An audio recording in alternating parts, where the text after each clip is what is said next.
Je tiens à rappeler que le thème d'aujourd'hui, c'est le maître vivant de mon époque. Le maître vivant de mon époque. Tu prends ta Bible, nous allons lire comme Jésus se trouvait auprès du lac de Génézareth et que la foule se pressait autour de lui pour entendre la parole de Dieu. Il vit au bord du lac 2 barques d'où les pêcheurs étaient descendus pour laver leurs filets. Il monta dans l'une des barques, de ces barques qui était à Simon, et il pria de s'éloigner un peu de terre. Puis il s'assit et de la barque, il enseignait la foule. Lorsqu'il cessait de parler, il dit à Simon, avance en pleine eau et jetez vos filets pour pêcher. Simon lui répondit, maître, nous avons travaillé toute la nuit sans rien prendre, mais sur ta parole, je jetterai le filet. L'ayant jeté, ils prirent une grande quantité de poissons et leur filet se rompit. Ils firent signe à leurs compagnons qui étaient dans l'autre barque de venir les aider. Ils vinrent et ils remplirent les 2 barques et au point qu'elles s'enfonçaient. Quand il vit cela, Simon-Pierre tomba aux genoux de Jésus et dit, Seigneur, retire-toi de moi parce que je suis un homme pécheur. Car l'épouvante l'avait saisi, lui et tous ceux qui étaient avec lui, à cause de la pêche qu'il avait faite. Il en était de même de Jacques et de Jean, fils de Zébédée, les associés de Simon. Alors Jésus dit à Simon, ne crains point. Désormais, tu seras pêcheur d'hommes. Et ayant ramené les barques à terre, il laissait tout et le suivit. Merci. Il laissait tout. Il est mis au pluriel ou au singulier? Au pluriel. Très bien. Amen. Voilà l'histoire de Pierre. Souvent, nous ne maîtrisons pas comment s'est passée la connexion entre des personnes.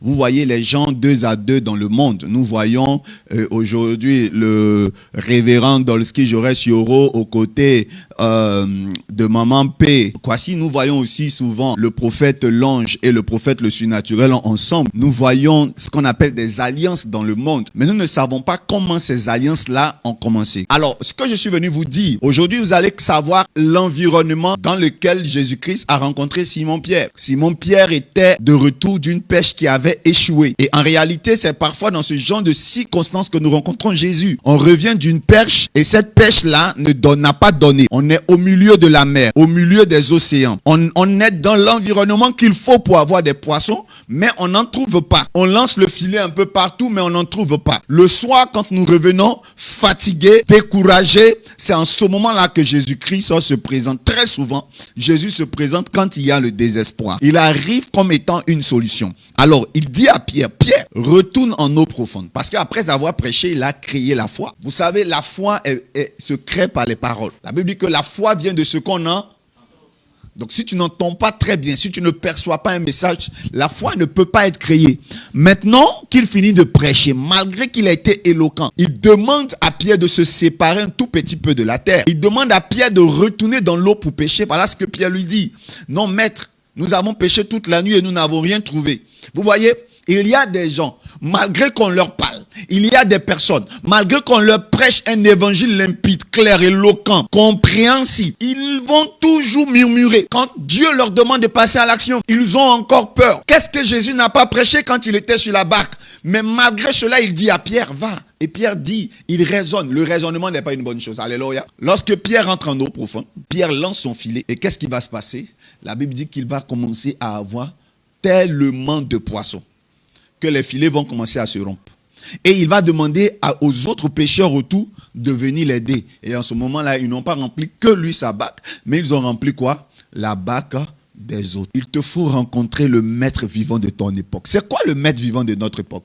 Un maître humain de notre époque. Un maître comment? Humain. C'est-à-dire, il n'a pas d'aile, il n'a pas Dieu sur la peau, mais c'est notre maître humain. Jésus-Christ est notre maître céleste. Mais il nous faut un maître humain de notre époque que je surnomme le maître vivant de notre époque. Mais vous savez, pour comprendre mieux le texte d'aujourd'hui, je vais vous donner encore un autre contexte. Vous savez, les livres synoptiques, les évangiles, ont relaté les histoires. Dans chaque évangile, nous avons la même histoire qui se répète et il y a plus de précision dans certains textes bibliques. Voilà pourquoi tu vas prendre le livre, le Matthieu 4, verset 18. Comme Jésus marchait le long de la mer de Galilée, il vit 2 frères. Simon appelé Pierre et André son frère. Qui jetaient un filet dans la mer. Ils jettent un filet dans la mer. Car ils étaient pêcheurs. Ils étaient pêcheurs. Il leur dit, suivez-moi, je ferai de vous suivez-moi, je ferai de vous pécheurs d'hommes. Vous voyez comment cette histoire-là résume de façon brève. C'est-à-dire que dans Matthieu, on ne nous dit pas qu'ils étaient revenus de pêche. Amen.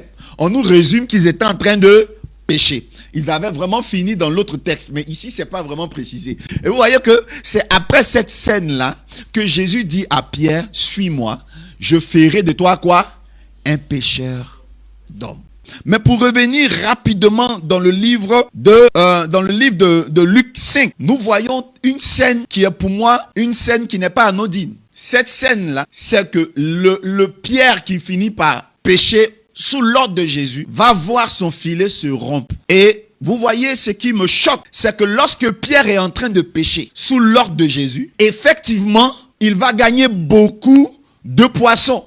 Mais vous voyez, malgré cet effort, le filet va se rompre. Et d'autres personnes qui n'avaient pas reçu l'ordre vont profiter et bénéficier de ce poisson jusqu'au point de partager la part de Pierre en deux. C'est à peu près ce qui se passe dans la vie de quelqu'un qui m'écoute. C'est une parole de connaissance. Je veux parler à une personne. Toi qui m'écoutes, tu vis ce qu'on appelle l'esprit du non-accomplissement. Tu fais des efforts pour obtenir des résultats, mais à la dernière minute, tout se disperse.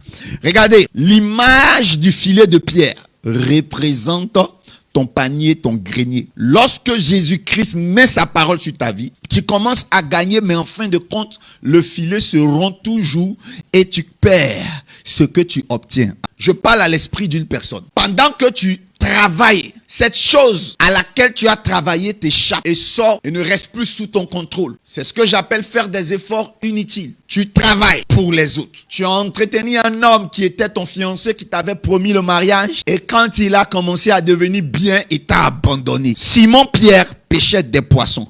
Les poissons entraient effectivement dans ses filets. Mais à un moment donné, les filets vont se rompre. Et il y a d'autres personnes autour de lui qui vont commencer à profiter. Je refuse, c'est un scandale. Pierre a reçu l'ordre et non les autres. C'est à Pierre que Jésus a parlé et non aux autres. Les autres vont commencer, bragade, bragazo, nolo, bobo. Les autres vont commencer à venir ramasser le poisson qui appartenait à Pierre. Il y a des gens autour de toi qui profitent de ton étoile. Il y a des gens autour de toi qui profitent de tes grâces. Mais toi-même, tu n'arrives pas à bien profiter de cette grâce. Je t'annonce que tu as besoin d'un maître vivant de ton époque. Vous savez, vers la fin de l'histoire de Pierre, des aventures de Pierre avec Jésus, Jésus, quand il va ressusciter, va revenir donner un ordre à Pierre. Il va dire à Pierre, jette ton filet du côté droit. Et la Bible dit que Pierre, dans le futur, plus tard, après cette histoire, Pierre va ramasser tellement, va pêcher tellement de poissons.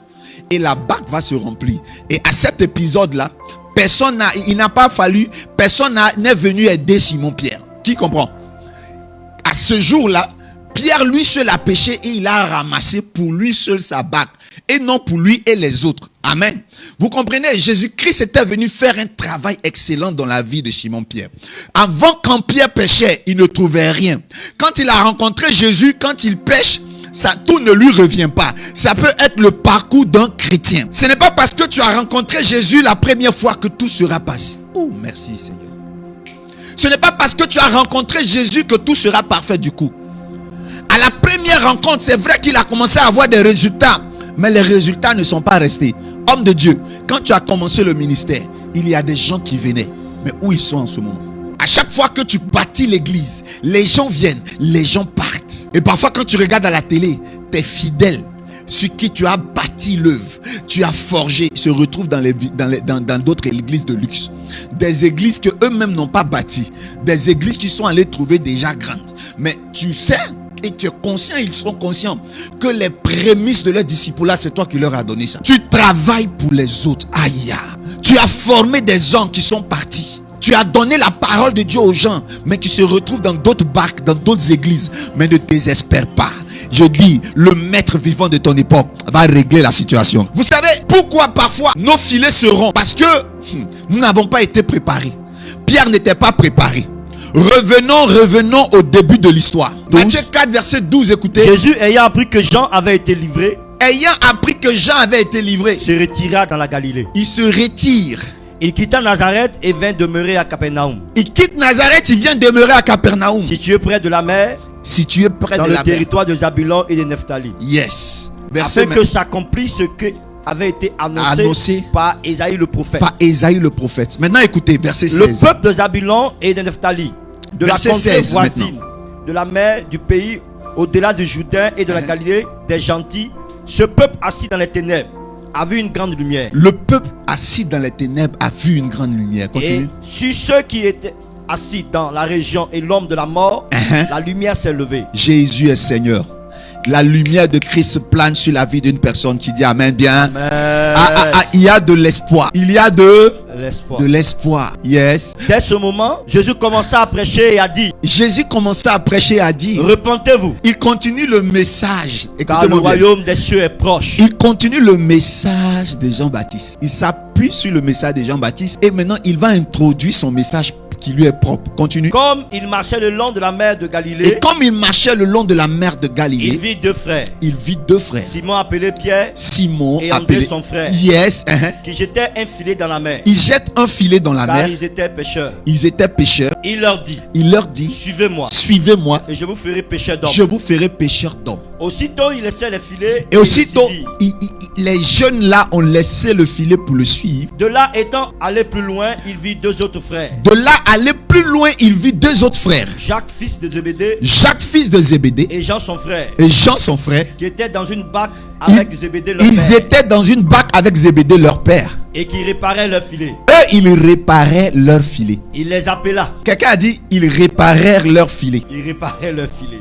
Alors, voilà le remarque que je vous donne. Vous vous souvenez, ici, il n'a pas dit. Ici, ça n'a pas été expliqué qu'il y a eu un incident. Le filet de Pierre s'est rompu, n'a pas été dit ici. On est dans quoi? Dans Matthieu. Dans Matthieu, ce n'est pas dit que le filet a été rompu, mais dans Luc, on nous dit que le filet du premier disciple a été rompu. Les autres disciples qui ont suivi, regarde quelque chose qui se passe. On va parler d'eux ici, on les appelle les fils de Zébédée. La Bible dit que ce jour-là, eux, ils étaient en train de réparer leur filet aux côtés de leur père. Je vais vous dire quelque chose. Les gens qui sont venus ramasser les boissons de Pierre, c'était des enfants qui avaient un père qui leur apprenait à réparer les filets. Simon-Pierre n'avait pas réparé ses filets parce qu'il n'avait pas un père. Il était orphelin de père. Simon-Pierre venait de perdre Jean-Baptiste. Il n'avait personne dans sa vie. Mais par contre, les fils de Zébédée avaient déjà un père. Quand tu as un père, il te prépare pour l'avenir. Pendant que Simon-Pierre pêchait, les autres étaient en train de réparer leurs filets. Qu'est-ce que tu comprends? Il y a parfois des gens qui évoluent avant toi. Pendant que toi, Dieu te cache dans l'ombre. Et Dieu est en train de te préparer pour un temps de gloire. Un jour, ma première mère spirituelle, père à son âme, elle me disait, Dolski, ne te plains pas de ce que toi, quand tu prêches, c'est l'eau. C'était dans la période du temps de Kakou. Les gens étaient faya. C'est là que moi, j'ai traversé une période trouble où je ne me retrouvais pas de façon charismatique. Maman, je veux aussi prier, les gens vont tomber. Elle m'a dit, Dolski, si tu prêches l'eau, n'envie pas ceux qui prêchent le feu. Ne te stresse pas. Ne vends pas ton âme. Ceux qui prêchent le feu, le jour que leur feu va faire incendie, on aura besoin de ton eau. Je suis en train de dire à quelqu'un, pendant que tu es en train de réparer ton filet, laisse les gens ramasser du poisson. Voilà Simon-Pierre. Son filet a été rompu. Mais les premières personnes qui vont saisir l'opportunité, c'est qui? C'est les fils de Zébédée. Pourquoi? Parce que eux, ils ont grandi auprès de leur père. Les enfants qui sont auprès de leur père sont habiles. Ceux qui sont sans père, ils ramassent beaucoup. Ils ont la grande foule, mais après on n'entend plus parler d'eux. On a vu aujourd'hui pourquoi Simon-Pierre a commencé à perdre ses poissons. Parce qu'il n'avait personne pour lui dire comment on répare les filets. L'heure était à réparer le filet. Simon-Pierre n'était pas en train de réparer. Et il y a un indice. Quand ils sont revenus là, la Bible dit qu'il y a d'autres qui lavaient leur filet. Simon-Pierre, lui, il était là comme ça. Jésus-Christ a vu que c'est un pécheur, mais il va lui apprendre à mieux pêcher. Il va même faire mieux. Il va l'apprendre à pêcher des humains.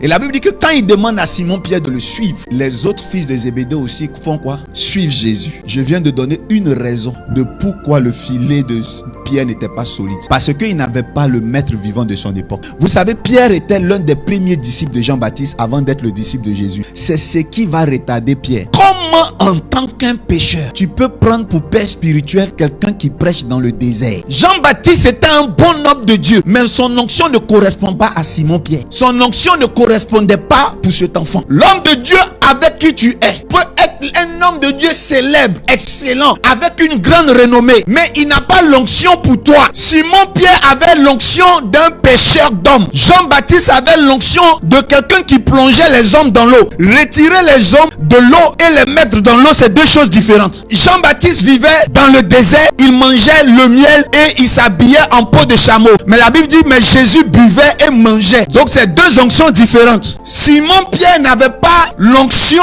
d'un prophète qui devait gêner. Il avait l'onction d'un prophète qui devait boire et manger pour bénir. Comment on pêche un poisson? Pour pêcher un poisson, on met un appât. Et quand tu nourris le poisson dans l'eau, c'est après que tu le gagnes. Jean-Baptiste n'avait pas la culture de se nourrir. Il ne pouvait pas avoir la culture de nourrir les autres. Je peux parler à quelqu'un? Est-ce que je peux parler à quelqu'un? Ma vie est entre les mains de Jésus, qui est le maître par excellence. Mais Jésus-Christ, je ne peux pas le toucher. Et je l'ai trouvé au travers le maître vivant de mon époque, qui est mon Seigneur Mike Steve Jordan. Vous savez, il a fallu que je le rencontre pour expérimenter des choses qui me correspondaient. Écoutez-moi très bien. Jean-Baptiste était un bon homme de Dieu. Mais Jean-Baptiste n'avait pas l'onction qui correspondait à la destinée de Pierre. Mais quand il va rencontrer Jésus, Jésus va lui dire, je ferai de toi. Vous savez, le maître vivant de ton époque, c'est lui qui te donne la meilleure version de toi. Mon église est basée sur la parole. L'église où je suis là, on prêche la parole de Dieu. Mais il y a un problème, tu as l'esprit prophétique, mais tu es dans une église pastorale. Regarde autour de toi, est-ce qu'on a une fois consacré un prophète dans ton église? Voilà d'où vient ton problème. Tu serais essoufflé parce que tu as une onction qui est différente de là où tu es. Dis-moi qui est ton tuteur spirituel, je te dirai pourquoi tu n'avances pas. Il te faut un père qui a l'onction qui te correspond. Sinon tout ce que tu vas faire, tu vas perdre. Et ça n'est pas la faute à ton père. Ce n'est pas parce qu'il prie mal. C'est-à-dire que l'onction que tu reçois, qui te nourrit chaque jour, ne correspond pas à ta destinée. C'est-à-dire que c'est une onction pour te maintenir en forme. Mais pour que tu rentres dans ta destinée, il faut rencontrer le maître vivant de ton époque, un mentor, un rabbi, un rab, quelqu'un qui, oh my God, je parle à l'esprit d'une personne. Tu commences à sentir le besoin, tu sens le besoin d'aller en eau profonde.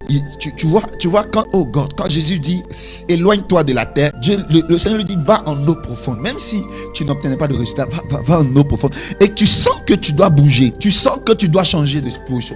Tu sens que tu dois aller plus loin, mais tu ne comprends pas. Oh, tu ne sais pas pourquoi, mais tu sens un vide. Malgré que tu fréquentes l'excellence, malgré que tu as l'une des églises les plus prestigieuses. C'est-à-dire que quand tu dis je prie dans cette église d'honneur, on te respecte. Quand tu dis mon pasteur c'est tant, on te respecte. Mais tu sens un vide. Yes, tu dois rencontrer le maître vivant de ton époque. Il y a un message qui te correspond. Jean-Baptiste était un bon homme de Dieu. Lui, il gagne des âmes dans le désert. Dans le désert, il n'y a pas de poisson. Mais Jésus, lui, c'est dans l'eau qu'il gagne les âmes. Pendant que Simon-Pierre prêchait dans le désert, Jésus-Christ, lui, prêchait au bord des lacs. Donc, il avait l'onction et la dimension des pêcheurs. Comment est-ce que Simon-Pierre, qui est l'esprit, l'appel d'un pêcheur d'âme, a fait pour se retrouver sous un homme de Dieu qui avait l'appel de crier dans le désert? Vous voyez comment est-ce que parfois d'autres gens ont détourné leur destinée à cause des hommes de Dieu célèbres. Tu entends qu'un homme de Dieu est célèbre, tu t'en vas te mettre sous lui parce qu'il est célèbre. Mais est-ce que ce qu'il a en lui te correspond? La renommée de Jean-Baptiste a commencé. Les gens venaient se faire baptiser. Mais la Bible dit que quand Jésus s'est fait baptiser, il a continué son chemin. Il y a des hommes de Dieu que tu appelles papa aujourd'hui, mais en réalité, ils sont là dans ta vie pour ta conversion, pour ton baptême. Mais à un moment donné, le chemin va continuer parce que tu dois rencontrer le maître vivant de ton époque. Vous voyez, moi en tant que leader, je n'avais pas compris ça. Il y a des gens qui venaient dans ma vie qui partaient. J'avais mal. Mais le Seigneur dit non. Ce que tu devais faire dans leur vie, tu l'as fait. Je vous promets qu'il y a un homme que j'ai formé, il est devenu branamiste. Et le Seigneur m'a dit, mais quelqu'un qui est devenu branamiste ne pouvait pas être ton fils. Parce que ton fils peut jamais devenir branamiste. Donc il est venu par toi pour apprendre des choses, il va aller. Le jour, les choses que tu as mis en lui, ces choses vont se réveiller, ça va chauffer là-bas au branamiste. Ce qui reste à tes côtés là, c'est pour toi. C'est-à-dire que ceux qui restent à tes côtés sont pour toi. C'est-à-dire que ce sont des gens qui correspondent à ton message, qui ont soif de ton message, qui connaissent la valeur de ton message. Parce que le milieu pastoral est comme la médecine. Il y a des généralistes et il y a des spécialistes. Les spécialités là, on dit prophète Dolski, je vais vous dire quelque chose. Il y a une seule chose, si tu viens dans mon église, si tu viens pour écouter ça tous les dimanches, tu as tapé poteau. Alléluia. Si tu viens à la MRI pour avoir une morale, c'est-à-dire les messages de moralité, la sanctification, ne commettez pas l'adultère et autres, en tout cas vous êtes à la mauvaise adresse. Vous n'avez pas besoin de venir à la religion pour entendre des leçons de morale. Si vous en avez besoin, la vie nous en parle. Nos mamans nous disent déjà ce qui n'est pas bon. L'homme même est capable. Voilà que j'ai aimé cette parole. Vous n'avez pas besoin de religion pour avoir une morale. Si vous êtes incapable de discerner le bien et le mal, c'est juste que vous êtes con. C'est pas moi qui ai dit. Ce sont les adages de la vie. Écoutez-moi bien, la morale existe dans toutes les disciplines du monde. Donc tu viendras, tu vas m'entendre parler de la morale, tu vas m'entendre parler du péché, mais ce n'est pas mon dada. Alléluia. Tu pêches, je te ramène à l'ordre, je te donne un conseil, mais ce n'est pas le message pour lequel je suis sur terre en tant que maître. En tant que maître vivant de l'époque de quelqu'un d'autre, j'ai la mission de transférer l'existentialité du supranaturel dans la conscience de mon entourage. Je suis venu dire aux nations que nous ne sommes pas des terrestres qui cherchons à conquérir le ciel. Chercher premièrement le ciel. Non, c'est pas ce qui a été dit. C'est chercher premièrement le royaume des cieux. Et j'ai commencé à comprendre que nous sommes des célestes qui cherchons à conquérir la terre et l'amener à appartenir au ciel. Christophe Colomb a connu les États-Unis, et du moins les Amériques. Vrai ou faux? Mais est-ce que vous savez que avant Christophe Colomb, des années avant, c'était le roi du Mali qui avait découvert l'Amérique? Un roi du Mali qui était l'un des rois des empereurs les plus riches d'Afrique. Il avait commencé à bâtir les premiers navires. C'est lui qui a découvert l'Amérique. Mais il n'a pas été plus puissant en communication que Christophe Colomb. Le but d'un roi, c'est de conquérir des terres neuves. Donc nous, en tant que des hommes célestes, nous sommes venus conquérir cette terre pour la remettre entre les mains de notre dimension céleste. Donc nous ne sommes pas des terrestres qui cherchons à conquérir le ciel. Nous sommes plutôt des célestes qui cherchons à conquérir quoi? La terre. Et donc il y a des messages. La spécialité de beaucoup ici, c'est prêcher la sanctification. Il y a d'autres qui te prêcheront le miracle par Jésus. Il y en a qui prêchent le ministère de la délivrance. Mais le prophète, lorsqu'il jouerait sur l'eau, il prêche quoi? Le surnaturel, le monde invisible, les êtres qui sont dans le spirituel. Comment les manier? Comment les faire intervenir pour un succès dans la vie? Mais nous tous disons quoi? La même chose. Car nous parlons du royaume qui est dans les cieux. Dis-moi ton appel et je te dirai quel genre de maître vivant dont tu as besoin. Qu'est-ce que tu ressens en toi? Le vide en toi provoque quoi? T'attire vers quoi? Et je te dirai si tu as la bonne place ou si tu ne l'es pas. Il y a un jeune qui avait l'appel prophétique sur sa vie. Il dit: homme de Dieu, je veux être comme toi. Je prie pour lui. 5 mois, 6 mois après, il revient me voir. C'est chaud, c'est dur. Et un jour, je lui ai demandé: rappelle-moi, tu pries dans quelle église? Il dit: je suis au Baptiste Œuvre Mission. J'ai dit: non, tu ne pourras pas avoir mon don. Le Baptiste Œuvre Mission n'est pas une église prophétique. Si tu as mon don, les gens vont faire ta délivrance même peut-être là-bas. Tu ne peux pas être des assemblées de Dieu, une église qui consacre que des pasteurs, et vouloir forcément manifester le prophétique. L'atmosphère va s'opposer à ton épanouissement prophétique. Dieu obéit au décret des leaders. Lorsque Élie était dans la grotte, Dieu se déplaçait toujours avec 4 éléments: la terre, l'eau, le vent et le feu. Mais la Bible dit que lorsque Dieu venait parler à Élie, il n'y a eu seulement que 3 éléments qui l'ont dévancé: la terre qui a tremblé, le vent qui a soufflé et le feu. C'est après ça qu'il y a eu un doux murmure, la voix de Dieu. Mais où est passée l'eau dans l'arrivée de Dieu? Pourquoi il n'y a pas une forte pluie? Parce que Élie avait déjà dit: il ne va pas pleuvoir sinon à ma parole. Même Dieu a été obligé d'obéir au désir de son prophète. En venant voir Élie, en partant voir Élie, il a dit: ne me suis pas. Type là, il dit, il ne peut pas te voir. Donc quand tu es un leader qui dit chez nous ici, il y a pasteur prophétique, on ne veut pas voir. Si tu veux, il faut te concentrer comme Hulk pour prier. Tu n'auras pas de prophétique. Le prophète Dolski même, je crois que lui, il prie seulement pour ses fils. Ce sont ses fils. Je me demande même, est-ce que c'est vrai qu'il peut transférer le prophétique? Oui, je peux transférer le prophétique. Mais pour recevoir le prophétique, il faut aussi te demander où tu es. Parce que celui à qui on donne, s'il a les poings fermés, il ne reçoit pas. Je suis responsable de ce que je te transfère. Mais je ne suis pas responsable de pourquoi tu ne reçois pas. Je suis responsable de ce que je mets sur ta vie. Mais quand c'est en train de venir sur ta vie, il y a des choses qu'on doit faire. Il y a des traitements de paludisme qui ne marchent pas dans la vie de certains enfants parce qu'ils ne sont pas déparasités au préalable. Ce n'est pas parce que le médicament n'est pas efficace, mais c'est parce qu'il y a des conflits de batterie en toi. Donc il faut te déparasiter d'abord. Donc il y a certaines notions que tu vas recevoir, mais Dieu va prendre le soin d'abord de défricher ton champ pendant un moment. Il va prendre le soin de préparer ton corps à recevoir une onction d'une certaine dimension. Voilà Pierre. Le Seigneur te dit: jette ton filet à l'eau. Mais le filet s'est quand même rompu. Mais pourquoi Dieu m'a dit de jeter mon filet à l'eau? J'ai commencé ce commerce. Ça a commencé à fleurir. Mais papa, le commerce là, tout est tombé, c'est gâté. Vous savez, lorsque vous prenez 2 sortes d'antibiotiques, souvent il y a conflit d'antibiotiques. Je passe sous le contrôle du prophète l'ange. Il y a des traitements, on ne mélange pas. Tu finis un, après tu fais l'autre. Mais le problème avec toi qui me regarde, c'est une parole de connaissance. Comment? C'est que pendant que tu demandes à ce qu'un homme de Dieu prie pour toi, tu as déjà vu 4 hommes de Dieu la même semaine. Et tu suis les prières des 4 hommes de Dieu. Et après tu te plains. Tu tournes chez tous les hommes de Dieu. Tu as déjà connu tous les hommes de Dieu. Et après, c'est pour aller citer mon nom dedans. J'ai été chez même le prophète Doski, ça n'a pas marché. Mais quand je te donnais les prières, est-ce que tu as fait exactement ce que je t'ai dit? Il y a des prières lorsqu'on vous donne aussi. Est-ce que vous les gardez pour vous seul? Parfois, vous allez le dire à d'autres hommes de Dieu qui combattent la prière. Je vais vous dire, laissons même les hommes de Dieu. Je vais vous raconter une histoire. Il y a un monsieur qui s'est levé un jour, il dit, il veut faire culte chez moi. Il a été touché, il a été marqué. Il est venu là avec la clé de sa voiture. Pendant la prière, il s'est levé avec la clé de sa voiture. Ils étaient en train de me rendre témoin plus tard que, en fait, il pouvait se lever, il a laissé son agenda, tout, son téléphone. Mais quand il a soulevé la clé de la voiture, son épouse a senti qu'il s'en donnait la clé. Elle a dit, elle a attrapé, chérie, tu vas où? Il dit, je vais faire une offrande. Quelle offrande? La voiture. Non, faut t'asseoir. Demande mon avis. Nous sommes un couple. Nous avons la communauté commune. Il fallait me dire, non, il faut bien réfléchir. L'homme de Dieu n'a pas, est-ce qu'il t'a dit la besoin de voiture? Tu peux même lui donner l'argent. L'argent même qui a la valeur de la voiture, mais pas la voiture. Tu sais très bien que cette voiture a une histoire entre nous deux. Et il n'a plus fait l'offrande. C'était un dimanche. Le lundi. Le mardi, elle a emprunté la voiture de son mari pour aller faire une course. Elle allait faire la course. Quand elle est sortie du supermarché, ça fumait. Elle est sortie. Les gens l'ont aidé à éteindre. Ça a brûlé. Il y avait 2 voitures qui étaient garées là. Ça a brûlé les 2 voitures de quelqu'un. Le monsieur demande rendez-vous. Il demande rendez-vous. C'est fini, il n'arrive plus à m'avoir. Pas parce que je faisais exprès. J'étais même pas au courant du sinistre. Après, on regarde dans le WhatsApp, on voit une voiture qui a brûlé et il m'explique l'histoire. Homme de Dieu, il faut que je te rencontre, je dois me repentir. Franchement, je devais te faire une offrande. Quand je me suis levé, j'ai parlé avec ma femme s'est opposée. On n'a plus fait l'offrande, mais je te dis que mardi, la voiture a brûlé. J'étais tellement en colère que j'ai dû taper mon épouse. Elle a quitté la maison. Je ne sais pas, mais je veux vraiment comme de Dieu tu me mettes. Après, quand l'épouse, ils se sont réconciliés, ils disent qu'ils vont faire une offrande de rachat, une offrande de repentance. Mais pour ma voix, maintenant, c'est dur. Dieu ne veut même pas que je prenne leur offrande parce qu'ils se sont opposés. C'est en ce moment-là que j'ai compris pourquoi Abraham, en se levant pour aller tuer son enfant, il n'a pas dit à Sarah. Parce qu'elle aurait pleuré. Mais où tu vas avec l'enfant? Non, c'est que tue-moi. Tu vas nous tuer, nous deux. Enfant, on a cherché.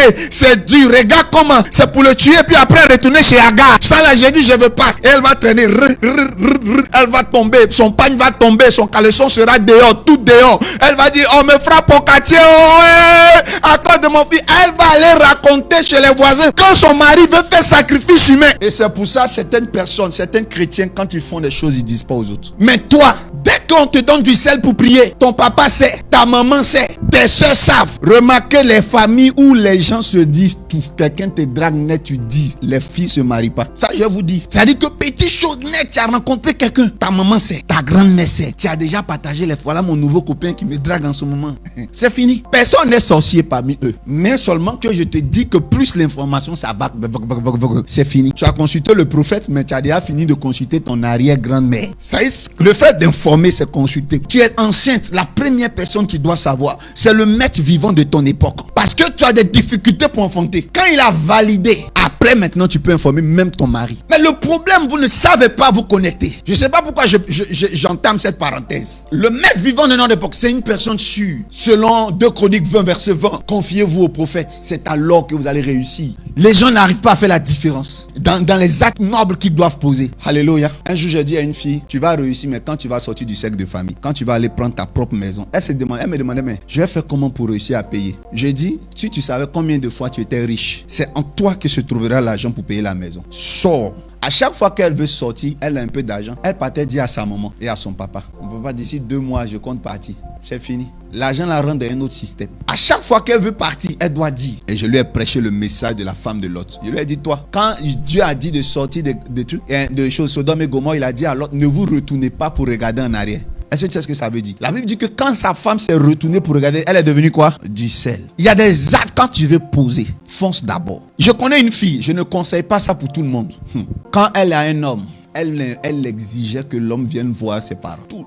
À chaque fois, il faut que tu passes chez moi avant qu'on... Mais bizarrement, ce acte qui est si noble, pour une fille qui se respecte, il faut présenter à tes parents ton chéri. Elle le faisait. Est-ce que c'est mauvais ce qu'elle faisait? Mais à chaque fois qu'elle présente son chéri dans sa famille, la relation se gâte. Quand un homme vient faire coco, il dépose la boisson, la sucrerie, les sodas, les semaines qui suivent, il y a une grande bagarre. Donc c'est une fille qui était chanceuse. C'est-à-dire dans leur couple familial, là, elle a toujours présenté quelqu'un quelqu'un. Elle là, garçon qui, on peut compter les hommes qui l'ont dragué et qui sont arrivés à la maison. Mais le problème, finalement, elle ne s'est jamais mariée. Et quand elle m'a rencontré, je lui ai dit, tu vas rencontrer quelqu'un. Mais quand tu vas le rencontrer, c'est l'église qui doit le connaître. Le père à qui tu dois présenter le monsieur, c'est moi. Yeah. Papa, de toute façon, tu es jeune là. S'il envoie un homme, il va me respecter.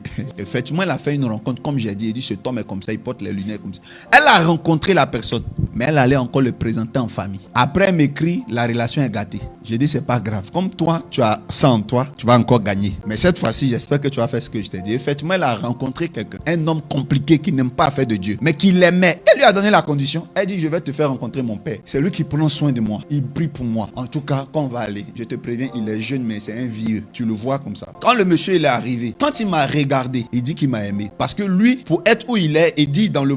Bon, il n'était pas forcément Jésus, mais c'est quelqu'un qui est allé en Inde, dans le Gange, pour nager dans l'eau, pour aller chercher les pouvoirs partout. Quand il est arrivé, j'avais un fauteuil. Il venait et il y avait une autre personne on donnait à s'asseoir. Et l'autre monsieur s'est trompé, il allait s'asseoir dans mon fauteuil. J'ai fait, il doit se lever pour aller s'asseoir. Et puis j'ai dit, on ne s'assoit pas ici. Quand je suis venu m'asseoir, je devais expliquer pourquoi il ne devait pas s'asseoir. C'est l'explication là qui a séduit le monsieur. Mais j'ai parlé de façon mystique. Il dit donc, dans le fait de Dieu, il y a des choses comme ça. Il dit oui. Mais c'est fini. Lui aussi, je suis devenu son papa. Je lui ai expliqué des principes spirituels. Et ils ont été ensemble avec moi, avant maintenant d'aller chez les parents. J'ai attrapé leur main et je suis allé l'introduire. Il est devenu tout petit. C'est lui qui est devenu le mari définitif de cette soeur. Parce qu'elle avait quelqu'un. Parfois, tes parents t'ont rien fait. Ils sont bien. Mais le lien de secte de famille, c'est le seul problème. L'histoire qui est cachée derrière ta famille, c'est le seul problème qui fait que ça ne va pas. Vous savez, dans ma famille, il n'y avait pas quelqu'un qui avait eu le bac. Chez moi, dès que tu as le BEPC, tu dois devenir policier. Quand j'ai eu le BEPC, mes parents sont venus me voir pour me dire qu'ils vont m'envoyer chez un oncle là, qui s'appelle Yodé Boiseau, père à son âme, pour que je devienne policier. Chez moi, s'il y a l'extrême pauvreté. Vous savez, s'il y a quelqu'un de ma famille qui regarde cette vidéo, il vous confirmera.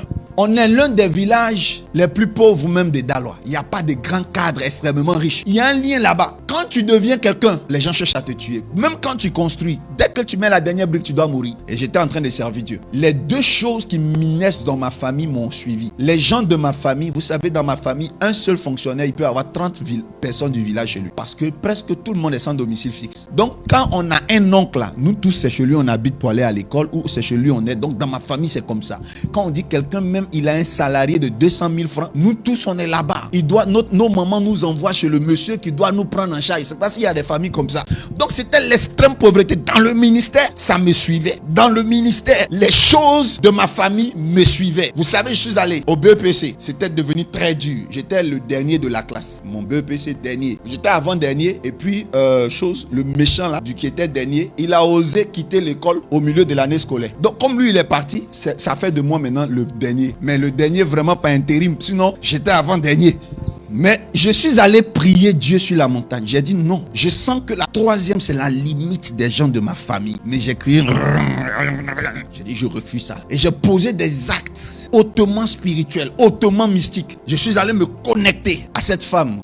Vraiment, c'est une grande perte. Je sais ce qu'elle a dit. Je sais ce qui s'est passé. Je suis allé lui expliquer. Elle voyait mes notes. C'était très grave à l'époque. J'ai souffert. Mais quand je suis allé composer, j'ai été admis au BEPC. Malgré que j'étais dernier des classes. On tenait compte de la moyenne des classes. Et je vois qu'il était écrit au crayon que j'ai échoué. Je vois qu'on a mis mes vraies moyennes au crayon. Et puis au stylo bleu, il y a de fausses notes qui sont là. Qui ne sont pas mes moyennes. Et j'ai eu mention. Et c'est comme ça que j'ai eu mon BEPC. Et quand j'ai eu mon BEPC, ma vie scolaire s'est arrêtée. Mes parents n'avaient plus de moyens. Je n'ai même pas été orienté. Et en cachette, père à son âme, sommes allés voir un homme. En cachette, il m'a dit, il faut quand même passer le concours des polices. En cachette. Personne dans ma famille. Je n'ai dit à personne. Avant son décès, il a pris mes dossiers. Il a les déposé. Je n'ai même pas, je ne suis même pas allé courir parce que moi je sentais l'appel de Dieu sur ma vie. On m'appelle, on m'apprend que c'est bon, c'est passé. Bien aimé, ça là aussi, j'ai sauté clôture. J'ai dit, je veux aller plus loin. Dans ma famille, tout le monde est policier. Dans ma famille, tout le monde s'arrête à la troisième. Moi, je refuse. J'ai fait 1 année et demie blanche. Et après, j'ai relancé mes études par moi-même en scolarisant quand je servais Dieu ma comptabilité de gestion au lycée paraprofessionnel de Gagnois. Et c'est comme ça que j'étais en comptabilité. J'ai continué, j'ai été séduit par l'informatique. Et je suis rentré encore dans cet univers. Et j'ai commencé à me scolariser, mais sans qu'un seul parent ne sache. J'ai dit, pendant presque une décennie, mes parents n'avaient pas mes nouvelles. Je me suis marié plus tard, en 2006. Je crois, c'est ça, 2006.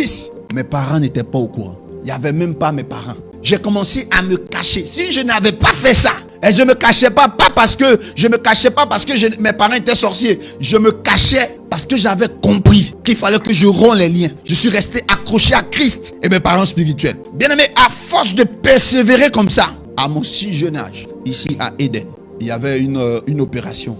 Le Seigneur m'a inscrit dans cette opération, ça a marché. Moi qui étais sans domicile fixe, je vais m'asseoir quelque part dans une maison qui est mienne. Vous comprenez que Dieu a commencé à changer les choses. Et quand ça a commencé à aller, j'ai cherché mes parents. Quelqu'un a dit amen. Je suis allé trouver mes parents maternels. Après, j'ai cherché mes parents paternels. Parce que maintenant, ça va. Celui qui cherche et celui qui a trouvé n'ont pas les mêmes manières de dormir, n'ont pas les mêmes manières de se comporter. Il y a des gens qui disent que non, l'église vient pour séparer les gens de leur famille. L'église, non. L'église n'a pas cette intention. Mais le Seigneur Jésus-Christ lui-même a dit qu'il est venu même pour séparer. Vous savez, quand j'ai vu la demeure de Christ, je suis resté. Il y a une chose qui m'a marqué dans l'histoire. Simon-Pierre, pas lui, mais les fils des Zébédée, qui étaient proches de leur père. La Bible dit, ils ont suivi Jésus, ils ont dit quoi? On veut savoir où tu es. Quand ils ont vu la demeure de Jésus, ils y sont restés. Alors je vais bientôt terminer. Lorsque Jésus était à la croix, quand il a regardé Jean, il a dit à Jean quoi? Jean, voici ta mère. Mais croyez-moi, de tous les disciples, Jean était le seul dont on parlait de sa mère tous les jours. C'est la mère même de Jean qui est venue négocier chez Jésus pour dire quoi? Que est-ce que Seigneur, quand tu vas partir, tu peux faire en sorte que mes 2 fils vont avec toi.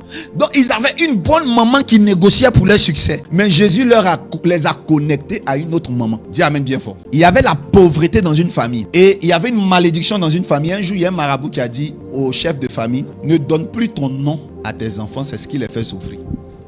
Mais donne le nom de ton meilleur ami s'il donne la permission. Il allait expliquer ça à son meilleur ami. Son meilleur ami dit, il n'y a pas de problème. Donc lui, il est bêté, son meilleur ami est baoulé. Donc les enfants ont tous eu un nom baoulé. Mais c'est à partir de là, les enfants qui ont eu le nom, c'est-à-dire ceux qui étaient nés avant, personne n'a réussi. Mais tous ceux qui ont eu le nom de l'autre, ils ont commencé à réussir. Est-ce que quelqu'un comprend ce que je suis en train de dire? Il y a un autre père, il a l'argent. Mais quand il utilise son argent pour mettre ses enfants à l'école, les enfants là ne valent rien. Un jour, il a entendu par un prophète qu'il faut jeter tes enfants chez des gens qui n'ont qu'à prendre soin d'eux. Et c'est comme ça que les enfants croyaient que leur père était méchant. Parce qu'ils n'ont jamais vécu avec leur papa. Leur papa était un homme puissant, on entend son nom partout. Mais les enfants ont été affectés à l'intérieur chez des tuteurs. Un était affecté chez un instituteur de petits salaires. L'autre était affecté chez un gendarme. Et c'est comme ça. Mais les gendarmes et l'instituteur savaient le secret. Parce qu'il avait pris le soin de leur dire. Il dit vraiment, je peux vous envoyer l'argent pour que vous mettez mes enfants bien. Mais si je fais, ils ne vont pas réussir. Pardonnez. Mais un jour, je vous serai reconnaissant. Il a fait des hectares pour l'instituteur et d'autres hectares de forêt pour le gendarme. Mais il n'a jamais pris soin de ses propres enfants. Et il n'a jamais donné ces hectares-là comme ça. Mais quand les 2 enfants sont sortis majeurs, le jour quand on était en train comment on appelle ça, de décorer, comment on appelle ça, l'un, il y a un qui est sorti officier. Donc le jour, au drapeau, chaque parent doit venir faire une bise. Quand le papa est approché son fils, il était d'un certain âge. Le fils a poussé son père comme ça. Et ça faisait tellement honte. Il a jeté son papa. Il ne reconnaît pas son papa. Mais il ne savait pas que en fait, c'est son papa qui a trouvé la solution pour sa réussite. Alors, son tuteur qui est devenu son père adoptif fêtait son anniversaire à un certain âge. Et son papa était là. L'atmosphère était lourde. Le monsieur dit, mais on est venu, mais bon, si lui là il est venu, moi je m'en vais. On dit, calme-toi. C'est là quand le monsieur, le vrai père du jeune, a pris la parole. Il y avait tous les invités qui étaient là. Il a dit, merci. Et il a salué l'ex-gendarme maintenant à la retraite. Il lui a dit, merci pour tout ce que tu as fait pour mon fils. Ce papier que je te donne, c'est un terrain que je t'ai fait exploiter. Je l'avais réservé. C'est ton cadeau d'anniversaire. Ces clés que tu vois, c'est une maison. Et toutes les chambres qui étaient réservées pour toi. Mon argent n'avait jamais fait réussir mes enfants. Mais il fallait que quelqu'un d'autre prenne soin d'eux. Merci pour tout ce que tu as fait pour mes enfants. Mais je t'ai dit, la sœur et le frère qui est devenu officier, c'était les larmes, les gens pleuraient. Je vous ai toujours aimé. Mais je ne sais pas qu'est-ce qui s'est passé dans mon passé. Mais mon argent était devenu une malédiction pour mes enfants. On a trop fait des choses pour pouvoir réussir. Mais je ne sais pas d'où la malédiction est venue. J'ai l'argent, mais mes enfants souffraient. C'est pour ça que je vous ai sacrifié. Vous n'avez pas vu tel, et puis l'autre était là. Une de leurs aînées. Vous voyez, qu'est-ce qu'elles sont devenues?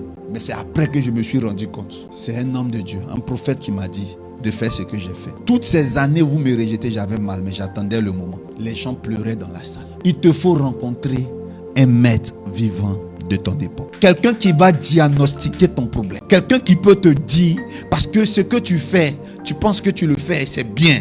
Le monde trouve que c'est bien, mais peut-être que c'est ça qui crée ton problème. Seigneur, connecte-moi au maître vivant de mon époque. Tu es là, tu as une église, tu es un pasteur, mais tu souffres parce que tu n'as pas de père spirituel. Tu dis que ton pasteur est ton père spirituel, mais en réalité, il n'est qu'une couverture pour toi. Une simple couverture. Le maître vivant de l'époque va au-delà de celui qui te prêche tous les dimanches. Celui qui te prêche tous les dimanches est ton pasteur. J'ai beaucoup de fidèles. Je ne suis pas encore leur père spirituel. Ils doivent chercher le caractère et l'onction du père spirituel. Sinon, ils sont juste les fidèles de l'église. Même parfois, ils s'abusent en disant à leurs amis, mon père spirituel, mon père spirituel. Non! Est-ce que tu connais la demeure de ton père spirituel? La demeure, c'est pas sa maison.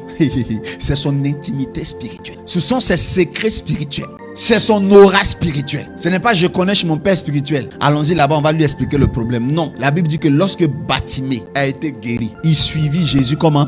Dans le chemin. Oh, Jésus lui avait dit, pars. Mais il dit non, je ne vais pas. Je préfère comment? Te suivre. Je préfère apprendre à pêcher comme me donne du poisson. Il y a ceux qui sont sous des hommes de Dieu pour manger. Et il y a ceux qui sont sous des hommes de Dieu pour apprendre à nourrir les autres. Il y a ceux qu'on dit, asseyez-vous dans l'herbe, on va vous donner le pain multiplié. Eux aussi, ils s'asseyent pour manger. Et il y a ceux qui disent, je préfère attraper les paniers pour les distribuer aux autres. S'ils sont rassasiés, après moi je mange. Quand Simon Pierre va échouer, quand son panier, pour ne pas dire son filet va se rompre, plus tard, il va suivre Jésus. Et Jésus va lui apprendre maintenant comment on pêche. Il lui a dit quoi? Jette ton filet du côté droit. Et c'est de ce côté-là. Parfois tu es ici, tu es en train de pêcher. Tu t'obstines là, ça ne marche jamais. Il te faut un maître qui va te dire, tourne-toi, change ta manière de faire. Tu jeûnes, il n'y a pas de résultat. Tu pries, il n'y a pas de résultat. Tu vis la chasteté, il n'y a pas le résultat. Arrête d'être têtu. Change ta façon de prier. Dans le désert, le Seigneur a dit à Élie, va du côté de l'est, c'est là-bas il y a l'eau. C'est dans la bouche de prophète que se trouve ton orientation dans le désert. En tant qu'un homme de Dieu, tu dois comprendre une chose. Ce que tu prêches n'est pas un conte pour les fidèles. Ce que tu prêches, c'est des codes, c'est un parchemin à décrypter. Les chrétiens savent décrypter les films. Les chrétiens savent décrypter les séries. Mais les chrétiens ne savent pas décrypter les paroles d'un prophète. Il a fallu 2 ans après la mort de Kakou Sévérin pour que les chrétiens commencent à décortiquer ce que Kakou Sévérin disait. C'est-à-dire que c'est quand le prophète donne dos qu'on sait décrypter ses dires. Les francophones, surtout l'ivoirien, ne savent pas décrypter. Beaucoup de chrétiens n'ont pas appris le spirituel. Ils ne savent pas se connecter. Et même, les chrétiens n'ont pas appris à prier dans les périodes de crise, comme les périodes du Covid-19.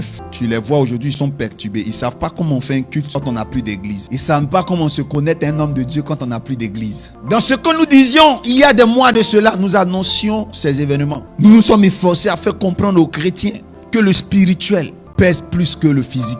S'asseoir sur les bancs d'une église, c'est une bonne chose. Mais est-ce que tu es assis sur les bancs du cœur même de l'Esprit de Dieu? Est-ce que tu es assis dans le cœur de ton pasteur? Est-ce que ton pasteur, tu es à son autel de prière? Est-ce que tu ressembles à ce que ton pasteur voulait que tu sois? Mais d'ailleurs même, est-ce que tu ressembles à ton rabbi? Est-ce que tu es lié à ton rabbi? Parce que quand ton rabbi se déplace, on doit te voir. Même quand l'église est fermée, on doit te voir. Quand on te voit, on comprend qu'il y a un lien entre toi et ton rabbi. Même quand on vous dit 1 mètre de distance, quand on regarde à 1 mètre, tu es là.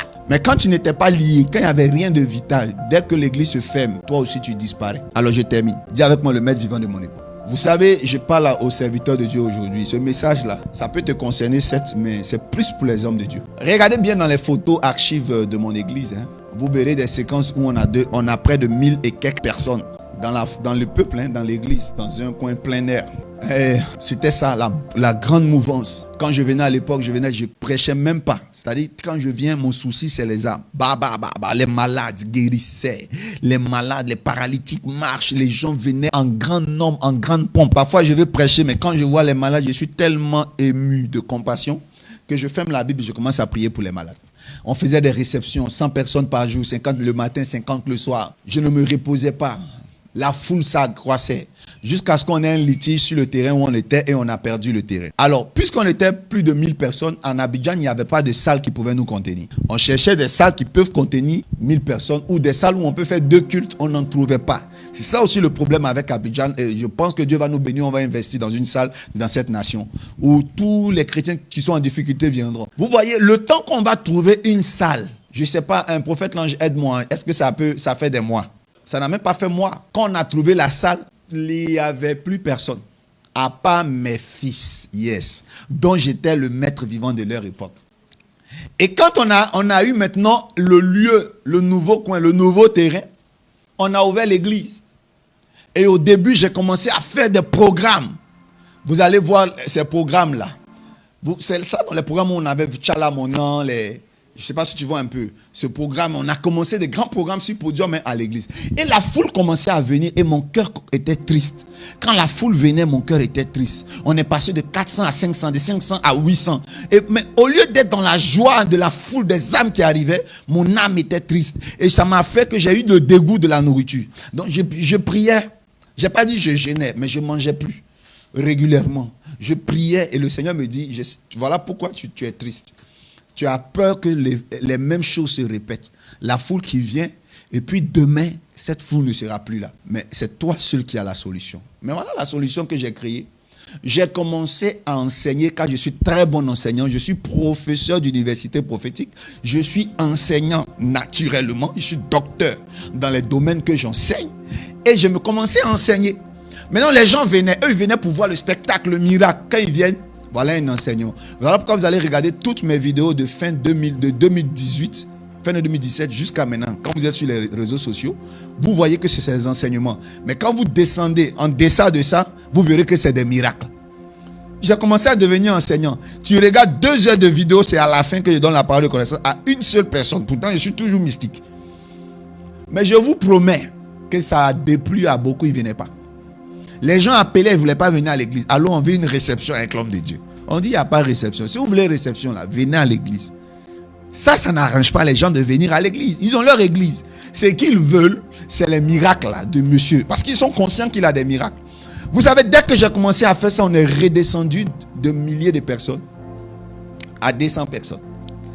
Et remonté lentement à 300. Tout doucement. Mais aujourd'hui, je suis plus à l'aise. Je suis heureux. Vous savez pourquoi je suis heureux? Je suis heureux parce que ces gens qui sont là, même s'ils ne sont pas nombreux, ils sont avec le maître vivant de leur époque. Et moi aussi, je suis avec les disciples vivants de mon époque. Le Seigneur m'a dit, mais pourquoi les gens partent quand tu enseignes ou bien pourquoi les gens ne durent pas? Maintenant, les nouveaux ne durent pas, mais pourquoi les anciens sont éternels? Isaïe, il est éternel. Le surnaturel, il était tout petit. Il n'avait même pas un seul poil sur le menton. Mais aujourd'hui, il a une grosse barbe. Il est là. C'est les plus vieilles archives de la MRI. Qu'est-ce qu'ils n'ont pas entendu de moi? Mais ils sont là. Qu'est-ce qu'ils n'ont pas su de moi? Ils sont là. Un pasteur qu'ils ont rencontré, ils ont connu une première femme qu'ils appelaient maman. Elle aussi, elle n'est plus là.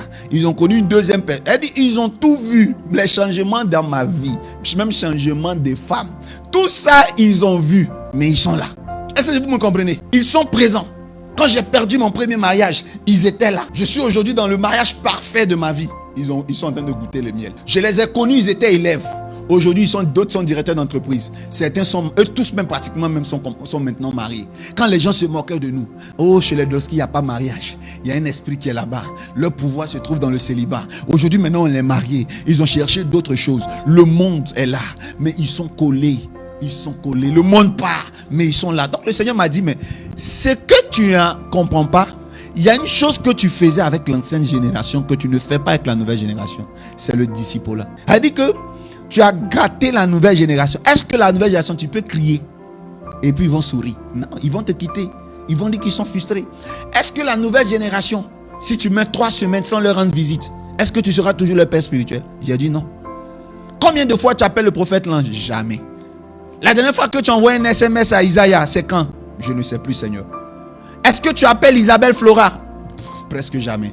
Mais pourquoi ils sont toujours là? Mais pourquoi les autres sont éloignés par le même comportement que tu as avec ceux qui ne te quittent pas? Pourquoi ça a l'effet inverse? Parce que tu as servi des bonbons, du barapapa, à cette génération. Tu ne leur as pas donné le vinaigre comme eau à boire. Tu ne leur as pas donné le raisin sauvage. Tu ne leur as pas donné les coloquintes. Parce que quand les prophètes ont dit, il y a la mort dans les pots, c'est parce que le prophète leur avait demandé de cueillir des choses sauvages. Et lui-même avait la farine, la solution pour apaiser le goût aigre. Et ils se sont relevés. C'est de là même leur prophétique a commencé. Quand je vais vous donner un jour la révélation des coloquintes. Répète avec moi, Seigneur, je veux rencontrer le maître vivant de mon époque. Vous savez, le maître vivant de notre époque, c'est celui en qui on se reconnaît. Quand on est connecté, on s'attache. Un jour, il y a une femme qui m'a dit, homme de Dieu, j'ai trop tourné. Pourquoi je ne t'ai pas rencontré si vite? Je leur ai dit que si tu as tourné, ce n'est pas parce que les hommes de Dieu n'étaient pas compétents. C'est parce que ce n'était pas eux qu'il te fallait. Et même peut-être que après moi, tu vas encore aller dire ça à quelqu'un d'autre. J'ai trop tourné, même j'étais avec le prophète Dolski, je ne suis pas. Tu vas tourner comme ça jusqu'à ce que tu rencontres quoi? Le maître vivant de ton époque. Peut-être même que tu tournes trop chez les pasteurs parce que tu n'es pas chrétienne. Peut-être toi, ta vie, c'est la prostitution. Mais tu forces dans l'affaire de Dieu. Il est écrit, nul ne vient à moi si je ne l'ai quoi? Appelé. Un pasteur ne peut pas prêcher cet évangile qu'il prêchait, qu'un mystique qui peut prêcher ça. Quand tu connais la destinée là, la prédestinée là, tu n'as pas peur que quelqu'un parte. Tout le monde n'est pas obligé et n'est pas né pour être chrétien. Bob Marley n'est pas mort chrétien.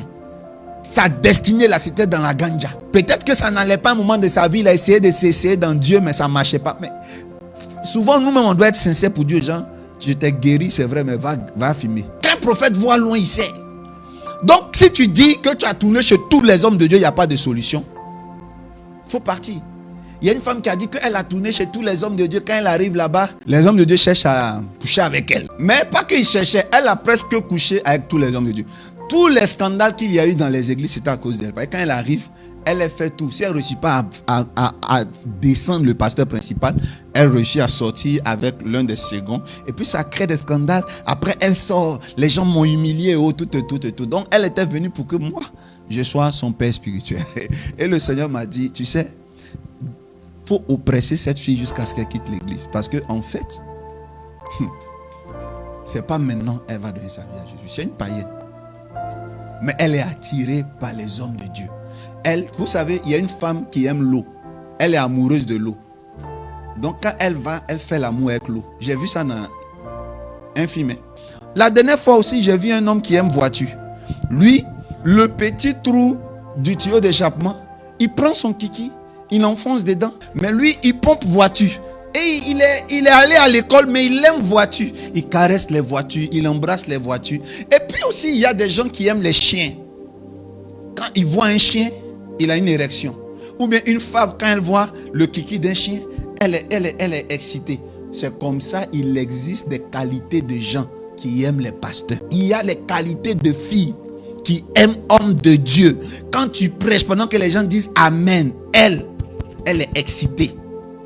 Pendant que tu es en train de faire des délivrances, mais tu dis au nom de Jésus, elle est mouillée. Quand une femme comme ça, elle est dans ton église, quand tu prêches, ça passe ici, ça sort là-bas. Elle, ce qu'elle cherche là, c'est le segment là du pasteur. Pendant qu'il est habillé en veste, elle le voit en maillot de bain. Je lève ma main et je dis à une telle sœur, tu es identifiée. Arrête de te plaindre.